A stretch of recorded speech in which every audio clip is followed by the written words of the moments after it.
Hey everybody, welcome to Big Boys Toys. I'm James. We're out in the garage right now, but we're about to be in my friend Don's garage where we're gonna talk 928s. Let's do this.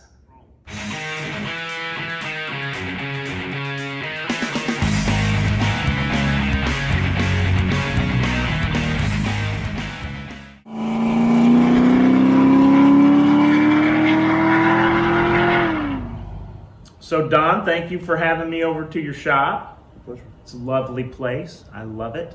I love the RC planes hanging like in my garage. RC planes, Porsche flag. I mean, you know, you got it all. You took that off your plate. Yeah, I saw there your you planes go. like, well, that's a damn good idea. Let me do that. Yeah, there you go. It's fun. I mean, and they took so much time and cost so much money to build them and fly them and everything. The least you can do is display them a little bit. Right. So A little bit of ceiling art. yeah, exactly.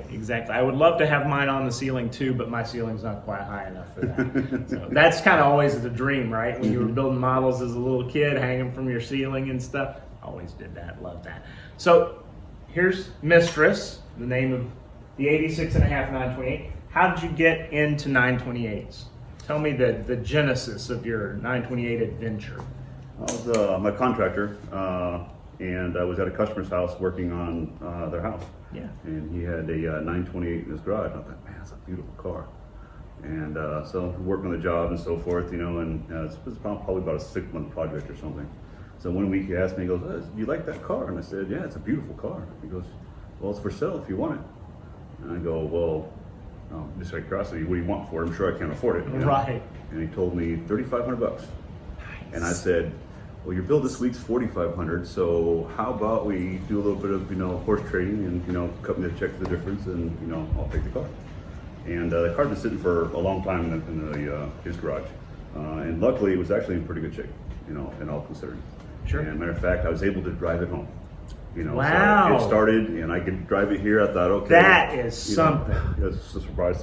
Winning, already winning. Winning. It was in the garage and it started. Amazing. After being, you know, usually you leave a 928 sit for an hour or two and they don't start for you. So having it set for years. It shocked me. I mean, the battery wasn't even charged in the dang thing. Oh, you know? my God. So I don't know if he charged That's unbelievable. Yeah, so he must have charged the battery beforehand. Must have. You know, and ironically, I wasn't even looking for it. You know, I was a Corvette guy. I had a Corvette, you know, back in college. Yeah, sure. You know, so if I was going to get another sports car, it was going to be, you know, a Corvette. Yeah. And then he saw this one, and I just couldn't pass that price by. It was, you know, a deal that I couldn't pass by. Yeah. So back in college, I used to, you know, buy and sell cars, and that's how I would actually pay for tuition and living expenses and that kind of stuff. So Nice. You were the original car flipper. I was, well, one of them maybe. Yeah. Whatever I could do to put food on the table. Absolutely. You know, so, absolutely. I Been thought, there. you know, that car is going to pay for the foundation of my shop. I was going to flip it, you know. Right. And you know, lo and behold, you know, foundation got poured for the shop, and the car's still sitting there. The shop got built, car's still sitting there. So several years have gone by. I thought, yeah, let me see if I can start it. Oh, so you hadn't been driving it really? No, so it actually set, I want to say, close to 10 years. Really? Before- With you? With me, before I did anything No with that. kidding. In hindsight being 2020, I wish to God I'd never leave it outside uncovered, because that's what I did. Oh. And you know, so it's, you know, those adages where you gotta pop the hood and pull the leaves out of it, and Yeah. you know, get the you know, rats out of it, and you know. I was gonna say you're lucky you didn't have some serious wire damage from mice, because the mice will get in there and just chew everything up. Like lucky. Yeah. So lucky finding it, and then lucky it sitting for 10 years, Right. and you know, before I got a chance to start working on it. So that's, I stumbled into 928s. Yeah. You know. Boy, totally. You know, so we all saw, you know, Risky Business and, Sure. you know, Weird Science and Scarface, you know, Yeah. and it's a beautiful car, but, you know, it's out of my class. Unobtainable. Unobtainable, You yeah. see it on the movies and you're like, oh, I'll never have it. Yeah, I can't afford that Yeah, car, you know. yes. And even if I could afford the car, I probably can't afford to keep it running, because like all expensive cars, even when they become cheap cars, they're still expensive to maintain. Tend to be. And I think that's why I got that one for the deal. You know, he knew it was going to take a lot to fix it. Yeah. You know, and he, you know, rattled off some things to me that at the time I had no idea what he was talking about. He says, Right. you know, it's an 86 and a half. I'm going, half? You know, what's a half? I mean, it's 86, 87, what's a half? I didn't understand that. And he told me it had the timing belt service on it was done you know, X amount of miles ago from when he parked and whatnot. And I thought, well, okay, what's the timing belt? I mean, I've faced lots of timing belts. Yeah, It can't be that yeah, big a deal, can't be a right? big deal. You know, so, you know, I had a couple little perks that I had no idea what he was talking about, you know. Yeah, right. That's amazing. So you've had it for 12 years now, right? Yes. So it set for 10 of those. So you've only been really working on it and messing with it for a couple of years. The restoration took, I want to say, about 2 years. How big? You know, then COVID was a big help because I shut down my other business for 2 months. Yeah. You know, so 12 hours a day for about 2 months. You know, I was hitting it pretty hard. Nice. You know, well, it's paid off. It's a beautiful car. My goodness, it's and you keep it super clean too. So I'm a little OCD about dirt. You know, I don't like working on dirty cars. Well, I've noticed that you have a bit of a problem with leaks. So yeah, no leak. We can't have that. Can't have leaks. So you've asked me before how I deal with having many 928s, and as I told you, I don't mind leaks. So if I had to keep all my cars from leaking, I would be broke. They kind of remind me a lot of Harleys. You know, Harleys leak like a sieve. And when I first started working on this car, I mean, everything leaked. Yeah. You know, so it was a chore, you know, going through it, you know, step by step by step, you know, and eliminating one leak at a time and move on to the next one. You know, exactly. Move on to the next one. Yeah, and about the time you get done with all the leaks, the first one springs the leak again. So, but probably from a different seal, because everything has got 4 or 5 seals. So, you know, they are very complex cars. So you started working on this one, and I know you've worked on a couple of other ones. We're going to do, there's an 87 sitting right over there that when that one's finished, we're going to shoot a video of that one too. Have you worked on any other cars, and what kind of work have you done thus far on the 928s? Timing belt? This car has been pretty much gutted on the entire inside the car. Oh, wow. So everything on the inside of the car has been gutted and put back in, and wow. You know, new carpet and yada yada yada. That's a big job. You know, the engines and stuff like that has not been out of this car, though. It's coming out, which I think is going to be a fun project because I'm looking forward to pulling the engine on it. But as far as working on cars, I've been working on engines since I was, you know, 5, 6 years old. Wow. You know, so it started out, you know, working on go-karts and lawnmowers and motorcycles and, you know, my father and I built a hot rod, you know, so a hot rod. And then in college, I can't keep track of how many cars I bought and sold, you know. Wow. You know, my favorite one is I had a blown head gasket on something, you know, I could get those for a good deal and usually flip them pretty well. Yeah. I got several cars from people that took them to mechanics and said it was just too expensive to fix, you know. So you get them for a song. Get them for a song, you know. So worked on, you know, tractors and, you know, diesels and you name it. I pretty much worked on it. Wow. Yeah, you've done it all. So you won't have any problems working on 928s for a kind of hobby side job sort of thing. You everything that can go wrong with them, you've dealt with somewhere along the lines. Pretty much. I think so. Well, and I saw you working on the AC on the 87, and that was fantastic to watch you methodically go through that AC system and pressurize the thing, which everybody wants to pull a vacuum. Well, we put a vacuum on it for 24 hours and it held the vacuum. Well, of course it held the vacuum because you sucked any holes and any seals, you sucked them all together with the vacuum. Put it under pressure like it runs. So vacuum and then only, see what happens. Exactly. So a vacuum only does a negative 14.7 psi. So it's a very small differential.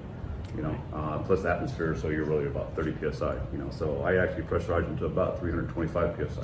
Even higher than they normally run, or should normally run, I guess. Yeah, it depends on the ambient temperature on what your pressures will be. You know, so on a cooler day you'll run lower pressures. On a hotter day you'll run higher pressures. I got you. Whether or not the fan's running, and, you know, stuff like that, all does that. So I got you. Anyway, depending on, you know, what temperature it is, you could spike at 450.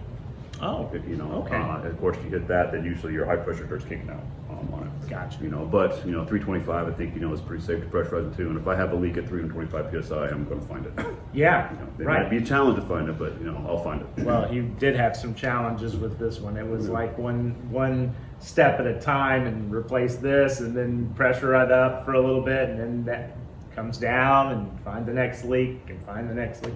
You're gonna get to do that on my cars too, because none of my ACs work.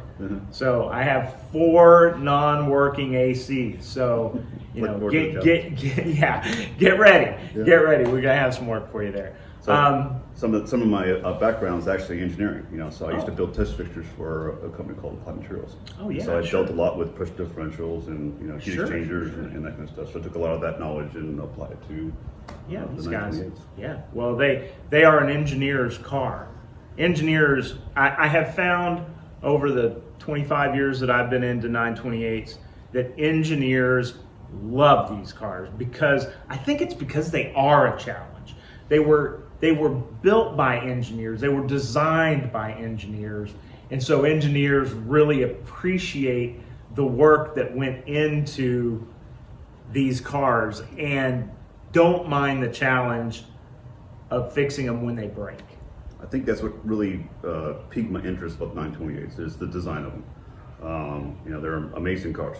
And they're designed really, really well. Matter of fact, they're way over engineered on a lot of aspects. Yes. I like challenges, and they're a challenge.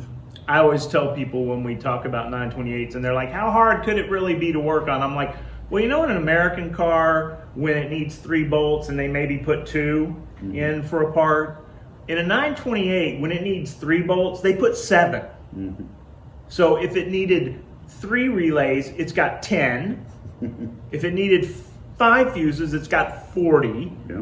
If it needed 2 bolts, it's got 12. I mean, just every single aspect of a 920. That's why they're. I mean, you look at them and compare them to today's cars, and even cars of yesteryear. You think, wow, that's a big car when you see it next to like a little Honda or something back when they were still being made. And the Honda weighs, under 2,000 pounds or right at 2,000 pounds. And these guys are 3,600 pounds. And you're like, well, how is that possible? How did you jam so much mass into such a small area? And that's how they over-engineered every component of the car, which, ultimately we benefit from here 30 years later because they're still on the road and they're still fun to drive and you can still take them to a racetrack and harass even much newer cars today. It's amazing. I think the Germans invented Tetris because they love Yes. stuff in such a small area. Yes. I've worked on a lot of foreign cars. Hondas used to be my favorite to work on. Because of the engineering aspect of it. On the motorcycles, it was the Kawasaki's and the Hondas like that I enjoyed working on it. Worked on Harleys, and I don't like working on Harleys just because they're not engineered, in my opinion, very well. It's just they're a lot of fun to work on. You have to have a lot of patience. The cars have taught me patience. Yeah, and that's the problem as they start packing more and more things into a smaller and smaller area. You've got to remove 3 things to get to the one thing that's broken. So not only do they all have way more bolts and connectors than they need, they're also packed 3 and 4 deep. So it's like, oh man, I've got to pull that off again just to get to this one thing. These cars taught me the meaning of while you're there. While you are there, that is replace it. that is the big thing with these cars. We those of us who've been in it a long time, and especially those who have worked on their cars, always do that. It's like, okay, well, we've taken the intake off the car. Mm-hmm. So there's a lot of vacuum lines and a lot of other stuff, and it all looks really good right now. But you know what? I'm going to go ahead and buy that $500 worth of vacuum lines and what have you and replace it all, because the last thing I want to do is take the intake manifold off again. Yes. And it's notorious that once you do that and you've now moved those pieces, whatever it is, an electronic piece, a vacuum piece, now you've touched it. So you're going to put that back on, and now it's not going to work for sure. You can just be assured of that. Especially because of the age of the cars. Rubber does not last. So while you're there, Replace all plastic and rubber parts. Because they'll come back and haunt you. I guarantee they'll come back and haunt you. And the Germans have the worst plastic and rubber. I think the Italians are pretty close as far as having bad rubber and plastic pieces, because if you look at Ferraris and other Italian cars and most of the German cars, frankly, even the less expensive German cars, their plastics just do not stand up to our heat. The heat in the United States, especially in the southwest portion of the United States, it's just too much. Especially this summer. I mean, holy moly. It's brutal. You know? It's brutal. And it doesn't matter whether the car's inside or outside, because eventually you're going to drive it. It's going to get hot. The car's going to be in the heat, and it just doesn't cool off for hours and hours. And I don't think they tested them well enough, frankly, because every car I've seen, the plastic pieces are just like, they're so brittle. You just barely, they don't bend at all. They just snap. A lot of snapping, you know. As soon as you bend them, you develop a crack, you know, or it may have a stress crack. It's going to crack there a little bit later on. So while you're there, replace it. Just be smart and replace it. Well, thanks, Don. We're going to look at some more pictures and video of Mistress here. And we appreciate you having us over. And if you guys need some work done on your 928, give Don a call. If you're in the Central Texas area, he'll take care of you. Well, even if you're not in the Central Texas area, but you'll have to get your car here. He's in Pflugerville, and we really appreciate it. Thanks, Don. Thank you, guys.